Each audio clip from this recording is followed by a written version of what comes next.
hermanos, cuando lo tengan, un amén pentecostés. Y a su nombre. Amén. Y la palabra de Dios la leemos en el nombre de Jesús. Y dice: entonces Faraón envió y llamó a José, y lo sacaron apresuradamente de la cárcel. Y se afeitó y mudó sus vestidos, y vino a Faraón. Y dijo Faraón a José: yo he tenido un sueño, y no hay quien lo interprete.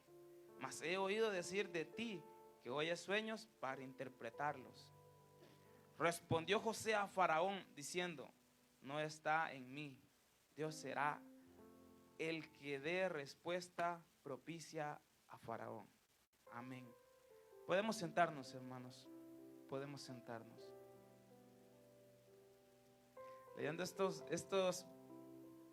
3 versos, recordaba yo, y yo sé que a ustedes también, más de alguna vez alguien se ha acercado a ustedes y le ha dicho: hermano, usted que va a la iglesia, ¿cree que puede orar por mí? Hermano, usted que va a la iglesia y usted que está más cerca de Dios, dicen, ¿cree que puede orar por mí? ¿Cree que me puede ayudar con esta oración? En esta ocasión Faraón estaba casi haciendo lo mismo. Él había tenido 2 sueños y pues no los entendía, no los comprendía. Entonces resulta que le hablaron de José. Pero antes de que todo esto llegase a suceder, José tuvo una trayectoria para llegar a este punto, para llegar a este verso 14 del capítulo 41. Porque dice: y entonces Faraón envió y llamó a José, y lo sacaron apresuradamente de la cárcel. O sea que él estaba preso, hermanos. Amén. Pero él, antes de estar preso, tuvo muchos procesos. Antes de estar preso, sus hermanos quisieron atentar con su vida. Al no querer ensuciar sus manos, sus hermanos decidieron vendérselos. ¿A quién? ¿A quién? No. Se lo vendieron a los ismaelitas, y luego los ismaelitas se lo vendieron a Potifar. Entonces miren cómo José andaba rodando por todo aquello. Él sin tener nada de culpa. Todo porque un día él tuvo un sueño y se lo compartió a su hermano. Vámonos a Génesis 37:7. 37:6, perdón. Vamos a leer un par de versos ahora. Vamos a estar ahí utilizando la Biblia, hermanos. Así que vamos a darle lectura a la Biblia. Pues si usted no la lee en casa, pues hoy lo vamos a hacer aquí en la iglesia. Amén. Y dice el verso 6: y él les dijo: oíd ahora este sueño que he soñado. He aquí que atábamos manojos en medio del campo, y he aquí que mi manojo se levantaba y estaba derecho, o sea, recto, y que vuestros manojos estaban alrededor y se inclinaban al mío. Ahí al parecer todo estaba bien, ¿verdad? Vamos al verso 8. Les respondieron sus hermanos: ¿reinarás tú sobre nosotros o enseñorearás sobre nosotros? Y le aborrecieron aún más a causa de sus sueños y sus palabras. Él nada más estaba compartiendo su sueño, uno de tantos que él iba a interpretar, hermanos. Allá en el capítulo 41, verso 14, nos damos cuenta que él estaba en la cárcel. Dijimos que había pasado que sus hermanos lo habían querido matar, y luego lo habían vendido a los ismaelitas, y luego los ismaelitas a Potifar. Ok, ahí estamos bien. Pasó ese proceso. Se tuvo que despojar de su padre. Su padre lo amaba mucho. Y aún así, por eso sus hermanos sentían celos sobre él. Ok, pero viene lo bueno todavía. Resulta que él no había terminado de sufrir hasta ahí, digámoslo así, de sufrir. ¿Por qué, hermano? porque se encontró con una muchacha por ahí que era la esposa de Potifar. Y esta muchacha intentó quererse acostar con José. Amén. Intentó querer que José fallara en su integridad. ¿Alguien sabe qué es integridad? ¿Alguien sabe, pueblo, qué es integridad? Correcto. Y en pocas palabras es hacer las cosas bien, aunque nadie nos esté viendo.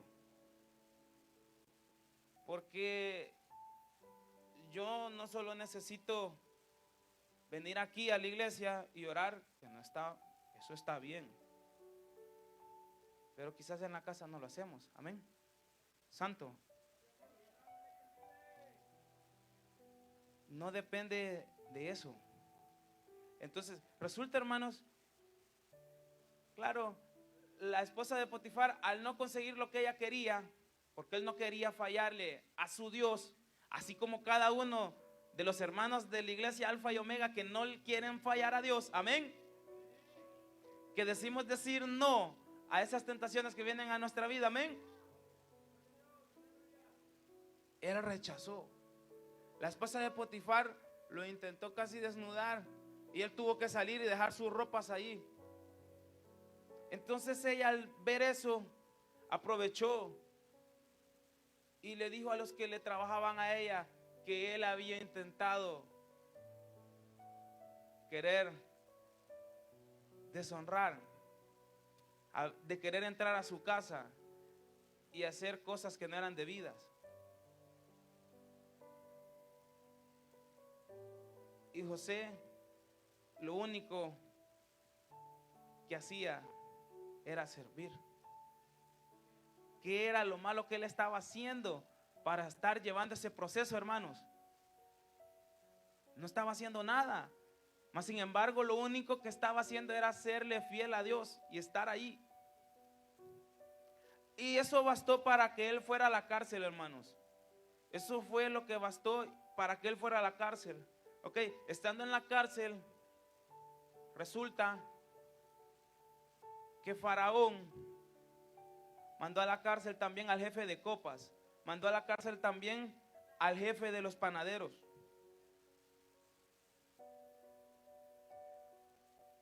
Y Jehová, nuestro Dios, siguió usando a José estando dentro de la cárcel. Porque estos dos personajes también tuvieron un sueño, cada uno con fin diferente. Y él también se los interpretó. Él también se los interpretó. Y eso lo podemos ver allá en el capítulo 40. En el verso 9, 10, 11, 12, 13. Cada uno de ellos cuenta su sueño. Con la única diferencia que el copero iba a poder volver a reanudar sus labores con Faraón. Y con la mayor diferencia del panadero, que él iba a ser ahorcado. ¿A cuántos de aquí les gusta recibir noticias malas? A nadie. ¿A cuántos les gusta recibir un no de Dios? A nadie. ¿Cuántos de aquí están clamando por una bendición o por un milagro? Porque cada uno de los que estamos aquí tenemos visiones a futuro. Tanto en lo personal, tanto como iglesia. Tanto en lo personal, tanto como iglesia. Amén. En lo personal tenemos muchas cosas, muchos proyectos que a lo mejor han tenido que quedarse en un stop, pero no es porque nosotros queremos, sino es porque Dios nos quiere detener ahí y no es el momento todavía. Lo mismo pasó con José. Jehová le puso un stop y lo mandó a la cárcel. Y ahí te vas a quedar, te vas a quedar ahí, te vas a quedar ahí. Pero lo que va a venir va a estar bueno. Y lo bueno para él, que él sí lo sabe. Lo malo es para nosotros, porque nosotros no lo sabemos.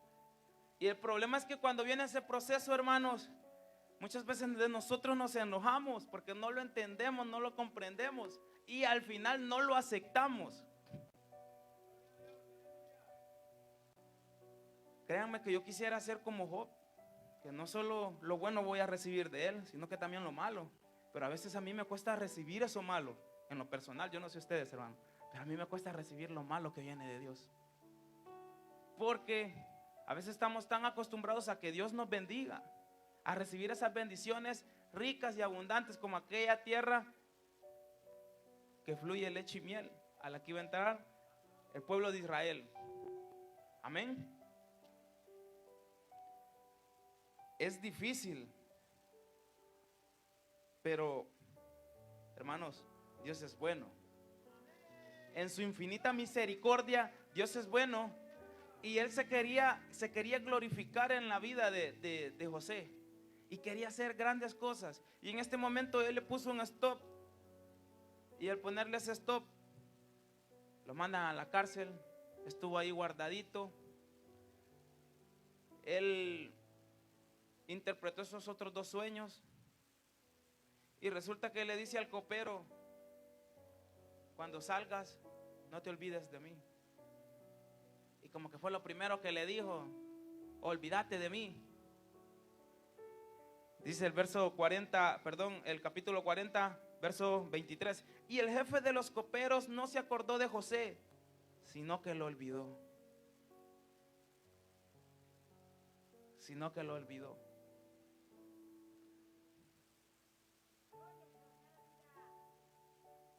A veces han pedido ayuda a nosotros.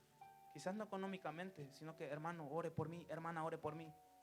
Pero a veces estamos tan preocupados en nuestra necesidad y no en la del hermano, que mejor preferimos nuestra necesidad que acordarnos de esa petición que el hermano nos dijo que le ayudáramos a orar. Amén. Porque muchas veces, hermanos, somos egoístas, como en ese momento le pasó al copero. Fue egoísta, se olvidó de José. Pero déjenme decirles que Dios todo lo hace con un propósito. Y el tema de este mensaje es: todo nos ayuda para bien. Todo nos ayuda para bien, porque aunque nosotros creamos de que estamos en medio de la prueba, aunque nosotros muchas veces veamos que esa enfermedad no tiene ningún resultado positivo, Dios se está glorificando en eso, hermanos. Porque en la prueba Dios quiere que nosotros le busquemos. Porque en la enfermedad Dios quiere que también nosotros le busquemos. Entonces todo nos ayuda para bien. Sea la estemos pasando bien, sea la estemos pasando mal, todo nos va a ayudar para bien si estamos agarrados de la mano de Dios. Amén. El problema es que muchas veces nosotros no queremos estar al lado de Dios cuando vienen esos momentos malos. Qué difícil, ¿verdad, hermanos? Porque se nos tendría que resultar más fácil adorar a Dios en la tristeza que en la alegría. Porque cuando todos andamos gozosos, es fácil adorar a Dios. Porque cuando tú tienes un buen trabajo y no te falta aquel cheque de semana a semana, es fácil adorar a Dios. Porque cuando tú sabes de que estás ganando bien en tu trabajo y no te falta nada y viene una bendición tras bendición, es fácil adorar a Dios. Pero ¿qué pasa cuando no hay trabajo? Pero ¿qué pasa cuando vas a tu casa y abrís la nevera y no hay nada de comer? ¿Qué pasa cuando revisas tu tarjeta de la cuenta del banco y solo resulta que ya hay $5?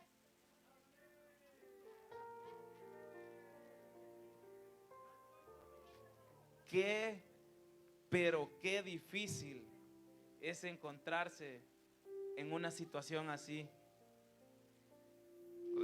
Recuerdo yo que hace un par de años hemos pasado tantas cosas con mi esposa hemos llorado juntos de alegría, hemos llorado juntos también de tristeza. Y el matrimonio, hermanos, es hermoso, porque juntos se aprenden a reír, se aprenden a enojar y se aprenden a llorar juntos. Recuerdo yo en su momento cuando estaba con ella, pasamos un proceso difícil donde nuestra cama solo era un colchoncito y cuando nos acostábamos nos dolía la espalda porque estaba en el suelo. Y cada vez que me iba a acostar con ella yo le decía, Dios va a proveer, vamos a salir de esta. Vamos a salir de esta. Algún día, no sé cuándo, pero vamos a salir de esta. Y yo la creía, y la creía, y la creía. Se hizo más difícil después, más complicada la cosa. Nunca dejé de servirle a Dios. Siempre estuve ahí, haciendo lo que más amo en mi ministerio. Siempre tratando de darle lo mejor a Él. Y era lo que José también estaba haciendo en su momento. Había sido vendido por sus hermanos. Había sido encarcelado. Y aún estando en la cárcel, él seguía dándole función y dándole mantenimiento a su don. Y a veces es difícil que en esas circunstancias de escasez, nuestro don siga al 100. Porque es lo mismo que les decía, hermanos. En la abundancia es fácil adorar, pero en la escasez cuesta. Y así fue, hermano. Pasamos ese momento, llegamos al punto donde a veces sacábamos ventecitas ahí. No era mucho lo que se recogía, pero servía de algo. Luego Dios nos proveyó, me siguió abriendo más puertas a mí. Siguió abriendo puertas a mi esposa. Ya después ese colchoncito ya se convirtió en una cama. Y así fuimos, hermanos. Y llegamos al punto que recibí la bendición de que me regalaran un pedacito de tierra a mis padres. Hermanos, y solo Dios proveyó. Solo Dios proveyó. Y hicimos nuestra casa. Cuando hicimos esa casa, hermanos, desde que comenzaron a pegar el primer bloque, Dios bendícela. Dios bendícela. Comenzamos la casa no con el presupuesto completo. No les voy a decir que tenía fe al 100%, hermanos. Yo decía, quizás le decía a mi esposa, la vamos a dejar a la mitad porque yo creo que no va a alcanzar. Porque yo quiero terminarla toda. Hermanos, y déjenme decirles que Dios abrió puertas, tocó corazones y esa casa terminó completa y ya está amueblada y hasta con un aire acondicionado, y todo sea para la gloria y honra de Dios. No es por jactarme, sino es para que Dios se lleve la gloria y la honra. Y me acuerdo que acostados ya en una cama aún mucho mejor y más diferente y más cómoda, yo le decía a mi esposa, amor, ¿te acordás cuando dormíamos en el suelo? Le decía yo. Pues porque esa no era colchoneta, porque no son nada las camas de aire de aquí, que uno se acuesta y amanece en el suelo luego. No, allá todo tope suelo. Y me decía, sí, Dios cómo ha sido fiel, le decía yo, cómo nos ha provisto, nos ha bendecido. Pero déjenme decirles que en todo ese proceso, pues, nunca decidí decir, Dios no va a poder. Sí entró el momento la duda, pero nunca dejé de abandonar tampoco mi ministerio, nunca dejé de desmayar. Hubieron procesos muy difíciles, pero Dios estuvo ahí, hermanos. Estuvo ahí hasta el final. Y eso, ¿quién lo hace? Es el único. Es el único. Y qué hermoso, hermano, se siente cuando uno tiene su casita, y por un cuadro que uno le ponga a su casa, uno la ve hermosa, amén.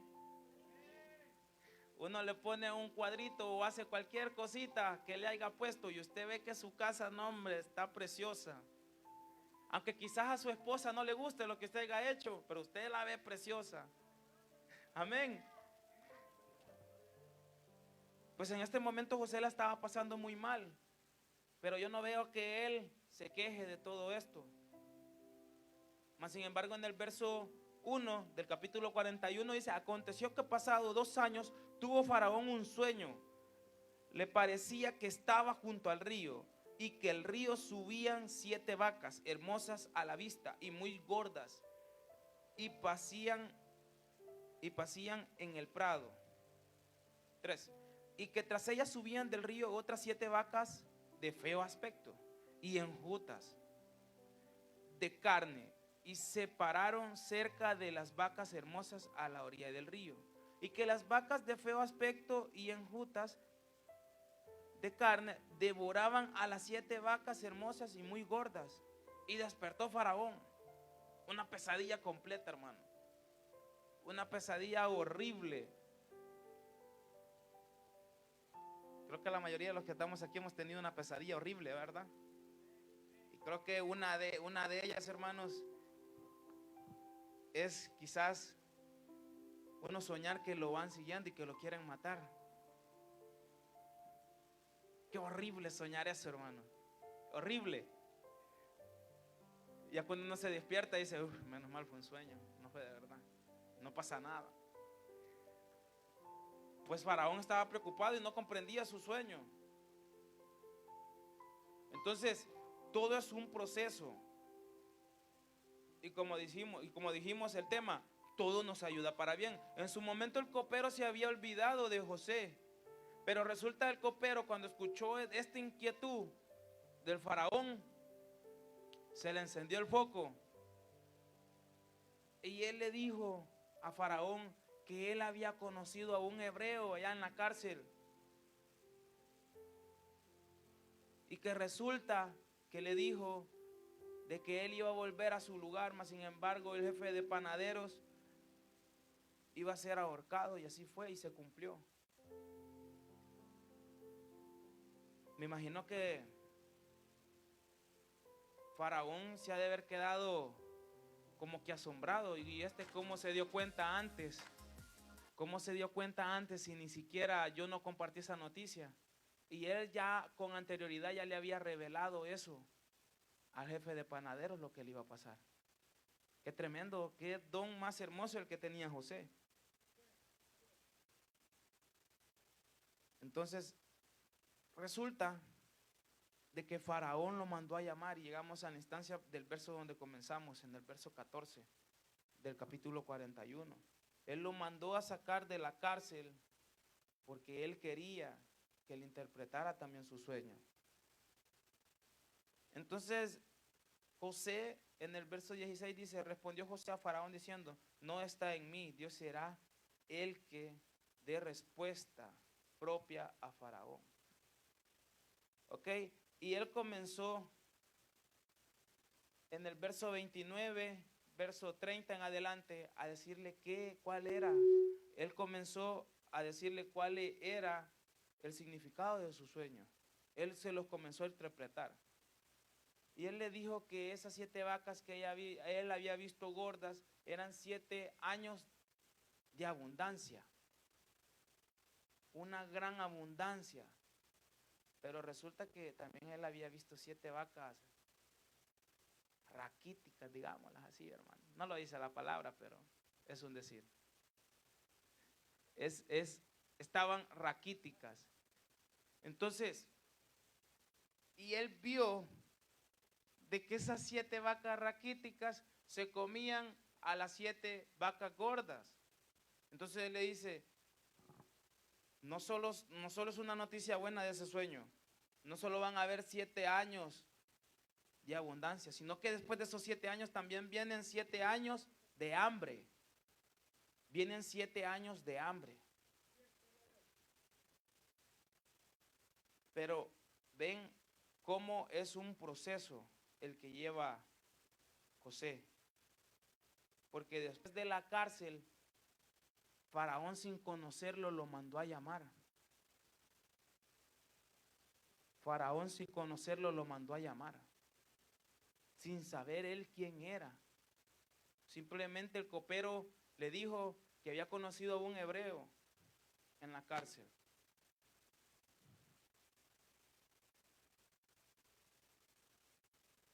A veces Dios, hermanos, Él quiere prepararnos para darnos grandes cosas. Resulta que Él, después que pasó todo eso, Él estuvo, antes que pasara a que Faraón lo llamara, Él estuvo 2 años en prisión. Él estuvo 2 años en prisión. Entonces, luego pasó esto. Y fue un proceso difícil. Creo que a nadie, no sé si alguien ha tenido la oportunidad de estar preso en la cárcel, pero me imagino que a nadie le gustaría estar ahí. A mí tampoco. Me imagino que debe de ser horrible, hermanos. Horrible. Pero imagínense, él pasó 2 años sin hacer nada, porque él no tuvo nada que ver con la mujer de Potifar. Por una simple mentira, por no complacer a una mujer. Qué difícil, hermanos. Qué complicada la cosa, ¿verdad? Porque los deseos de la carne, hermanos, están a la orden del día para los hombres y para las mujeres. Más principal para nosotros los cristianos, hermanos. Amén.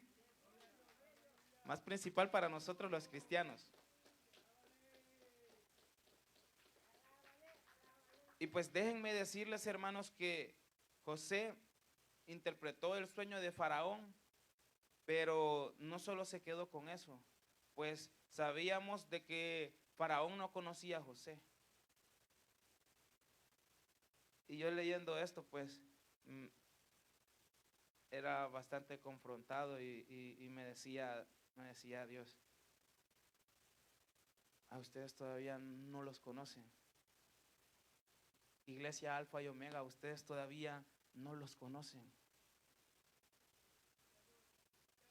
No los conocen. Ahorita ustedes están pasando el proceso. Ahorita que hay pocos, es el momento de comenzar a alimentarnos y aprender. Porque ¿qué va a pasar cuando la iglesia crezca y se llene? Y yo estudiando el mensaje, y ya después oré, y yo estaba con esa inquietud, y que la iglesia, y la iglesia, y la iglesia. Y yo, Dios, ¿y qué querés con la iglesia? ¿Qué querés con la iglesia? Lo dejé hasta ahí. Al día siguiente volví, seguí orando, leí, y me dice, vienen grandes cosas para la iglesia. En su momento José pasó 2 años en la cárcel, en el anonimato, porque ni Faraón lo conocía. Así como por el momento nosotros aquí en Indianápolis estamos en el anonimato, porque cuando nos encontramos a alguien y nos dice, son cristianos, sí, ¿y a qué iglesia vas? Y uno orgullosamente, a la iglesia Alfa y Omega. Y a veces le dice, ¿cuál es esa? ¿Cuál es esa? En lo personal, pues, a mí me cuesta aprenderme las direcciones, hermano. Pero yo trato de ubicarlos como puedo. Y a lo que se van. ¿Y cuántos miembros hay? Porque a la iglesia que yo voy hay 200, 300. Y pues ahí vamos comenzando por la gloria y honra de Dios. Lo malo es no sentirse orgulloso, hermanos, a donde uno pertenece. En su momento José estaba en el anonimato y era lo que Dios me decía en la palabra cuando la estaba estudiando. Ustedes ahorita están en el anonimato, pero es un proceso. Es un proceso. Tenemos que trabajar juntos como iglesia para salir de ese anonimato. Porque Dios quiere una iglesia encendida, no una iglesia apagada, hermanos. Porque Él quiere levantar predicadores, pero el problema es que nadie se quiere levantar, hermanos. Nadie se quiere levantar. Porque a veces es complicado. Porque a veces decimos, no, es que estar allá al frente es nervios totales, que hay de estudiar. Pero Dios quiere alimentarnos, hermanos. Él quiere que nosotros crezcamos. Porque si nosotros no crecemos, ¿cómo queremos provocar que la iglesia crezca. Porque aquí, hermanos, no solo se trata, y me decía él el día lunes, aquí no solo se trata, hijo, de que ustedes me clamen por una iglesia y vamos a crecer en la estructura, vamos a crecer y vamos a dar un gran edificio, porque Él lo puede hacer, porque su gloria y sus milagros son grandes. Y yo entendía, yo le decía, Señor, tú sabes la necesidad que tenemos como iglesia. Yo sé que no somos muchos, yo sé que quizás los diezmadores pues son irregulares, pero Él me decía, yo soy el dueño del oro y la plata, pero todo va a suceder cuando yo quiera. Pero lo que yo quiero en este momento es que la iglesia Alfa y Omega crezca, crezca. Porque muchas veces nosotros se nos hace fácil estar ahí sentados y no nos queremos levantar. Porque es rico estar sentados, hermanos. Cuando uno pasa horas y horas trabajando y llega a su casa y se sienta, hermanos, muchas veces hasta nos quedamos dormidos, ¿sí o no? Hermanos, y el padre me decía, yo quiero que ustedes crezcan, pero no solo en infraestructura. ¿Qué va a pasar si la iglesia se llena y aún así nosotros no hemos crecido y no sabemos ni palabra? ¿Qué vamos a enseñar cuando venga todo aquel pueblo? ¿Qué vamos a enseñar? ¿Qué vamos a enseñar, hermanos? Porque pedimos que vengan gente, pero no pedimos que Dios nos dé discernimiento para poder comprender su palabra, para poder seguirla estudiando, para pasar y llevar el mensaje de las buenas nuevas. Entonces, y yo le decía a Dios, qué duro sos, porque es un proceso porque yo le digo,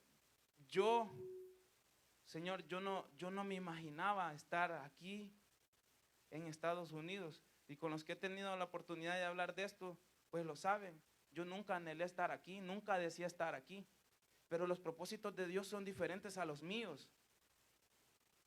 Recuerdo yo que antes de salir para acá, yo salí un día sábado, un día jueves fue mi último culto en la iglesia, era culto de oración y adoración. Pues yo estaba quebrantado porque iba a ser mi último día, no en El Salvador, sino que en la iglesia, que Dios me había permitido poder servir. Y yo le decía a Dios, ¿qué va a pasar ahora? ¿Qué va a pasar ahora? No entiendo por qué me llevas para allá si yo aquí te sirvo. Y ya estaba mi esposa acá. Y yo le decía, no entiendo.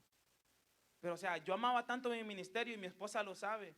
Y ella tenía ese miedo de que quizás pensaba que yo no iba a venir, no iba a venir acá por los mismos. Porque yo siempre, cualquier cosa que pasaba, cualquier actividad que se desarrollara, los días de mi servicio, yo voy. Si querés anda vos. Al inicio ella se me iba, pero ya después ella comenzó a seguirme, comenzó a entender, comenzó a amar lo que hacía.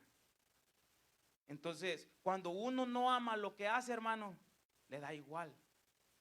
Entonces, hermanos, yo estaba destrozado, no sé si lloraba de tristeza, no sé si ahí lloraba porque iba a venir a ver de nuevo a mi esposa, no sé qué pasaba. Entonces yo le digo, Dios, haz lo que tengas que hacer, porque yo sé que si voy a aquel país, yo sé que allá a trabajar voy, porque si no trabajo no voy a comer, porque allá todo es caro, porque así como voy a gastar, así como voy a ganar, así voy a gastar. Yo no sé qué voy a hacer allá. Yo sé que a lo mejor allá no te voy a ir ni a servir, ni me va a quedar tiempo ni de ir a la iglesia. Y yo comencé a refutarle eso, que por qué me traía para acá. Entonces, y se me acercó un hermano y comenzó a orar por mí y me dice, y me declaró unas palabras y me dice, hermano, Dios va a bendecir tu viaje, vas a llegar con bien. Y déjame decirte que Dios tiene un propósito para ti. Que a donde vayas, a la iglesia que tú vayas, vas a ser de bendición. Vas a levantar un ministerio de alabanza. Y yo todavía de incrédulo, yo decía, este hombre no sabe que allá yo a trabajar voy, ni tiempo va a quedar de eso. ¿Cómo voy a hacer? ¿En qué momento yo voy a ir a la iglesia? Y yo seguía todavía, y llegué aquí y mi corazón todavía estaba allá. Y comencé a ver todo difícil cuando estaba allá en Carolina del Norte, porque no hallaba un lugar donde. Y resulta que nos comenzamos a congregar donde un tío de mi esposa. Y bueno, dije yo, quizás aquí será lo que me dijeron allá, las palabras que me dieron. Porque nadie tocaba un instrumento. La iglesia solo ignario, hermanos, y adorar el nombre. A pesar de que no había instrumento, pero la iglesia se gozaba, hermanos, y cantaban y yo miraba eso cuando llegué. Recuerdo yo que yo llegué un sábado allá a Carolina del Norte y me dice mi esposa, mira, fíjate que hay servicio, pero si quieres quédate descansando. No, yo me baño y yo me voy, le dije yo. Espérame que me baño y yo me voy a ir. Y así fue, hermanos, y llegué, comenzamos a hablar con los hermanos, me recibieron bien, me trataron bien, para la gloria y honra de Dios. Me dicen, hermano, ¿verdad que usted toca guitarra? Sí, hermano. Y así quedó esa inquietud. Luego ellos compraron una guitarra, luego comencé yo ahí a tocar solo yo. Ya subían los hermanos a cantar. No cantaba yo. Subían los hermanos a cantar. Bueno, dije yo, eso está bien, pues. Yo seguía en mi zona de confort todavía. Porque a nosotros nos cuesta salir de nuestra zona de confort y era lo que hablábamos. Esa silla muchas veces se hace en nuestra zona de confort y no queremos salir de ahí. Se fue el gozo, hermanos. Porque es difícil salir de nuestra zona de confort. Porque es fácil nosotros venir y sentarnos y sentirnos cómodos. Y no pasa nada. Y yo llego a la iglesia y no pasa nada porque no tengo ninguna responsabilidad. Yo solo voy a escuchar palabra. Y qué fácil es. Pero, aquí va el pero. Muchas veces Dios nos quiere usar, pero nosotros nos hacemos oídos sordos. Entonces era lo que pasaba en ese momento. Yo me sentía todavía en mi zona de confort. Dije yo, aquí va a ser quizás, aquí es donde Dios quizás me quiere levantar. Y no fue así. A los días, hermano, resulta que Dios abrió puertas. Y abrió puertas de una manera que yo me quedé asombrado. Yo dije, ese varón que va a venir por mí sí está loco. Dije, pero ¿cómo va a viajar tanto de allá y todavía, y después va a manejar en la camioneta? Decía yo. Y yo me quedé, y todavía yo decía eso y no sabía de que Dios estaba haciendo todo eso y que tenía un propósito. Y yo decía, ¿y será que allá quizás me va a pasar lo mismo? No voy a hallar o no sé. Pero lo bueno, dije yo, que me voy para allá y sea como sea, Dios va a proveer, pero ya me dijeron que allí hay iglesia. Me voy. Y eso me motivó a mí más a venirme. Y nos venimos, hermanos. Y resulta que Dios comenzó a cumplir la palabra que le había dado ese hombre para mí. Quizás pues no soy tan experimentado en lo que sé, pero lo que sé, lo sé por el de allá arriba. Y por pura gracia y misericordia. Y tratamos de compartir lo que sabemos, hermanos. Tratamos de compartir lo que sabemos. Entonces, nunca, hermanos, sí había levantado a otras personas, les había enseñado el instrumento. Y a mí me encanta ver cómo la gente crece a la par mía en el ámbito musical. Y a veces me encanta más cuando a lo mejor quizás ellos lo hacen mejor que yo. Entonces, y dije yo, bueno, aquí me va a tocar. Y comenzamos a trabajar, hermano, con los hermanos. Y ha sido un proceso muy hermoso, un proceso muy maravilloso. Pero ahí no termina todo. Porque eso era lo que yo hacía en El Salvador. Todavía estaba en mi zona de confort. Lo bueno fue cuando me dijeron que tenía que cantar. Y yo, hermanos, pero yo solo adoración, porque júbilo. Y así comenzamos y así me llevaron. Y lo bueno fue cuando llegó el momento de estar aquí al frente y predicar. Cosa que nunca lo había hecho, hermanos, allá en El Salvador. Nomás quizás había compartido palabra, pero en mi misma casa. Y ustedes saben que con los de su casa es fácil hablar de la palabra. Pero qué difícil y complicado es pararse ante otras personas.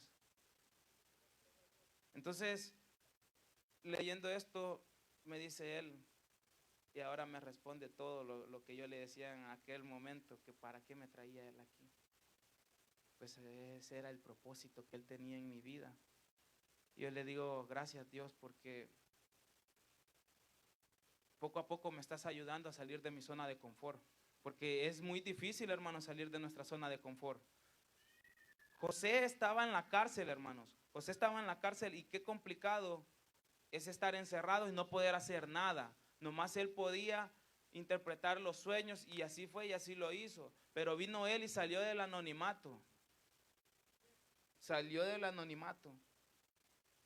Entonces, saliendo del anonimato, él interpretó el sueño de Faraón. Y lo más hermoso que terminó de salir del anonimato, y él fue el gobernador luego de Egipto. De no conocerlo, pasaron a conocerlo. Y vamos al verso 37 del capítulo 41, hermanos.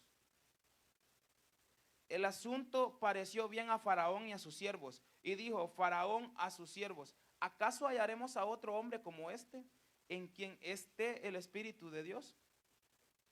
Faraón todavía reconocía el Espíritu de Dios, imagínense, a pesar de que era incrédulo. Pero él sabía, porque el enemigo sabe del potencial que nuestro Dios tiene y el poder que él sabe. Pero él está ahí para quererle darle pelea, amén. Y dice el 39, y dijo Faraón a José, pues que Dios te ha hecho saber todo esto. No hay entendido ni sabio como tú.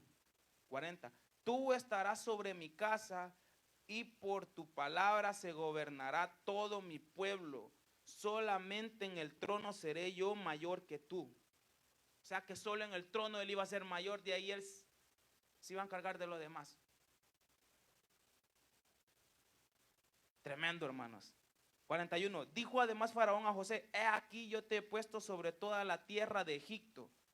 42. Entonces Faraón quitó su anillo de su mano y lo puso en la mano de José y lo hizo vestir de ropas de lino finísimo y puso un collar de oro en su cuello y lo hizo subir en su segundo carro y pregonaron delante de él, doblad la rodilla, y lo puso sobre toda la tierra de Egipto. O sea, él lo presentó ante Egipto.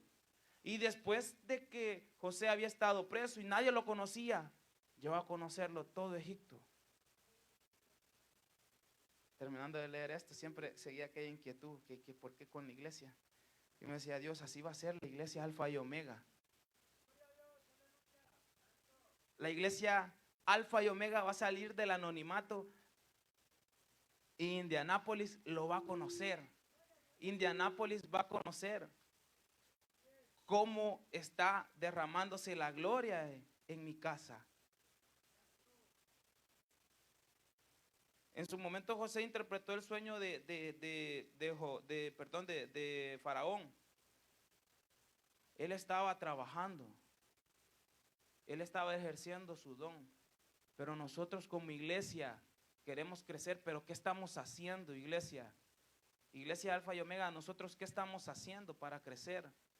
No solo tenemos que preocuparnos por querer crecer en números, tenemos que preocuparnos para nosotros crecer espiritualmente, para nosotros crecer y el que esté a la par de nosotros también crezca espiritualmente.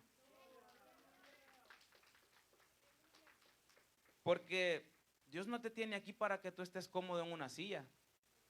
Él te ha traído para que trabajes para la obra del Señor. Porque así fue. Él iba para gobernador, José, porque Faraón lo había visto sabio. Pero ustedes no creen que él solo iba a estar solo porque él iba a ser el gobernador, no iba a hacer nada. O sea, él iba a trabajar. Entonces lo mismo quiere él. Yo antes de darles esa gran iglesia, me decía el Señor, hay que trabajar duro.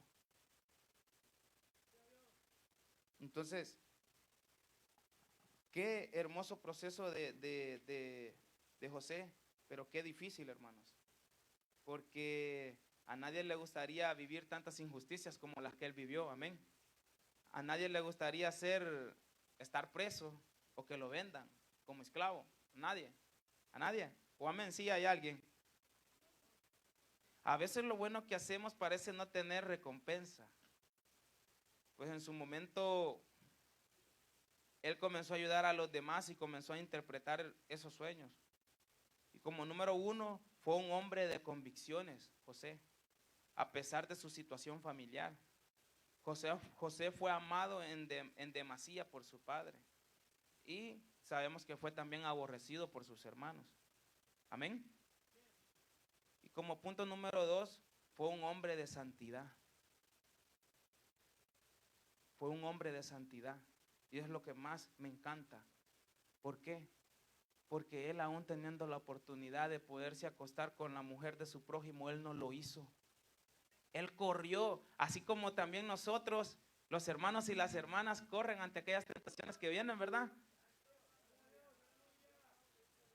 Amén, hermanos, por favor, ayúdenme. Lo demostró con la mujer de Potifar y él se fue y corrió. Y como número tres, fue un hombre que aprendió a perdonar. José nos enseña que perdonar es dejar atrás el pasado. Porque en el capítulo adelante resulta que se cumplió lo que él le había dicho a Faraón. Y la tierra donde vivían sus hermanos se habían quedado sin comida. Y llegaron a él y dudando le pidieron ayuda. Mas sin embargo él podía decir no, no lo voy a hacer por todo lo que hicieron. Pero José no tenía ese corazón y él proveyó y ayudó a sus hermanos. Entonces es ahí donde sabemos que fue un hombre que aprendió a perdonar. Qué difícil, hermanos, se nos es perdonar cuando se nos ha sido ofendido. Pero esta noche José nos está enseñando que si nosotros perdonamos, estamos dejando atrás ese pasado. Si nosotros perdonamos, estamos dejando atrás ese pasado, hermanos. Y es hermoso porque a veces uno trata de ver las cosas siempre positivas, porque a nadie le gusta lo negativo, hermanos. Al menos a mí no me gusta lo negativo. A mí si yo encuentro un problema, trato de darle la solución y no darle más problemas al problema, porque si no me quedo ahí mismo. Entonces, esta noche Dios nos dice, pueblo, iglesia, alfa y omega, yo te voy a sacar del anonimato. A lo mejor este tiempito que están ahí en la cárcel, pues que ayude a que la iglesia pueda estar más fortalecida, a que pueda haber una armonía, una coinonía entre hermanos, a que siga habiendo un mover del Espíritu Santo en este lugar. Porque como decía al inicio, cuando la gloria de Dios cae en este lugar, hermanos, creo que nadie se quiere ir. Nadie se quiere ir. Muchas veces vivimos nuestras vidas sin propósitos. Como cristianos, hermanos, muchas veces nosotros vivimos nuestras vidas sin propósitos, pero déjenme decirles que cuando Dios entra a tu vida,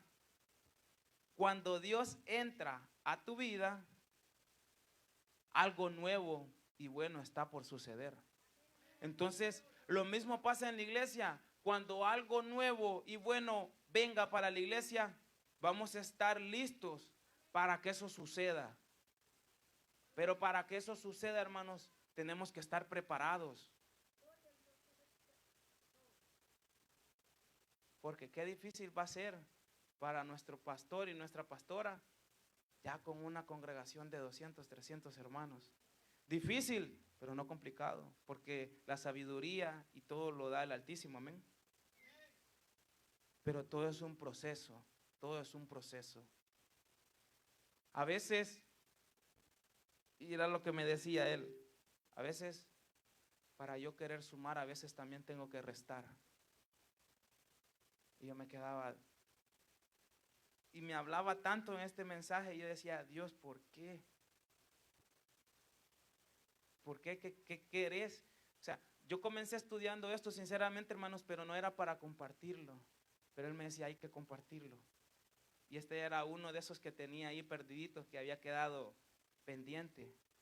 Entonces, y me decía, yo para sumar quiero restar. Y nos vamos un poquito a la historia de allá del pueblo de Israel cuando entró a la tierra prometida. Él, antes de querer sumar, él tuvo que restar y limpiar toda esa generación que había hecho cosas que no le agradaban a Dios. A veces eso suele suceder en las iglesias, hermanos, y a veces los pastores, los predicadores no entienden. Pero a veces Dios lo que quiere es primero restar para luego sumar. ¿Por qué? Y es duro. Yo decía, Dios, ¿por qué? Porque a veces una manzana puede pudrir las demás.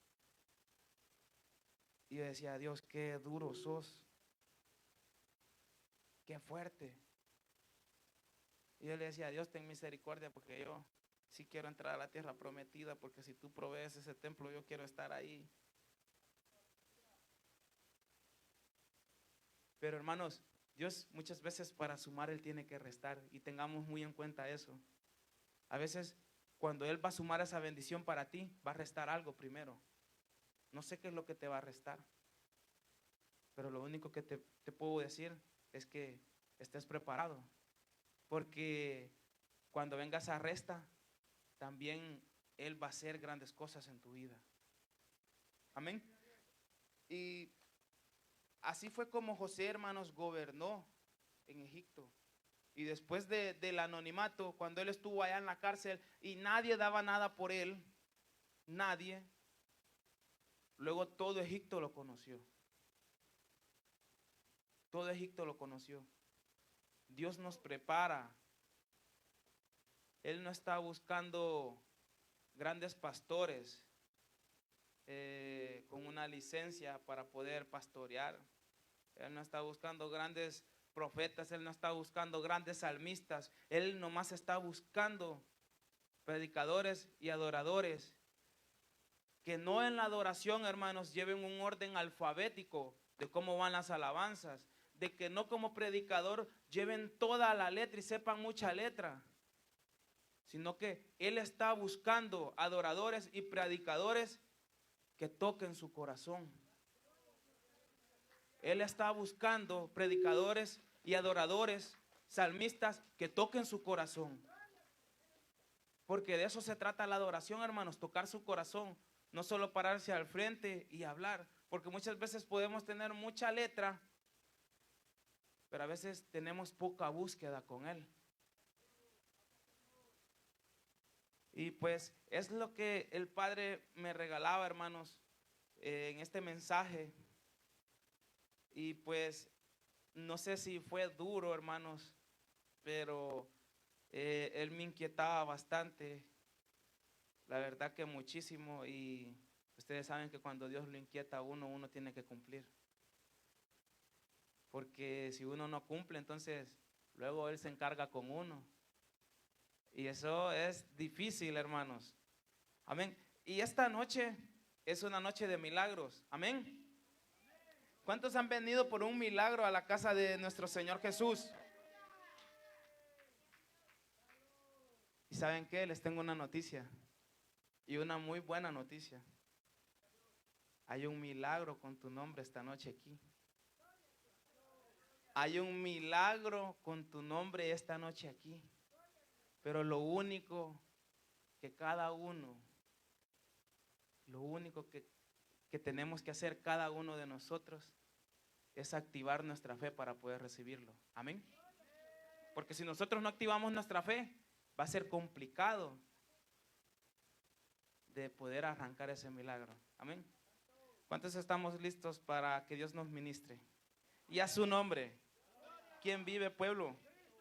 Amén, hermanos. Este ha sido mi mensaje y darle gracias a Dios por la oportunidad más que Él me da. Vamos a pedirle a nuestro pastor que pase y nos ayude a ministrar un poco, y vamos a invitar al pueblo que pase al frente, hermanos. Y recuerden de que Dios para sumar primero va a restar, y que esta noche hay un milagro con tu nombre, pero si quieres ese milagro, primero tienes que activarlo con tu fe. Amén.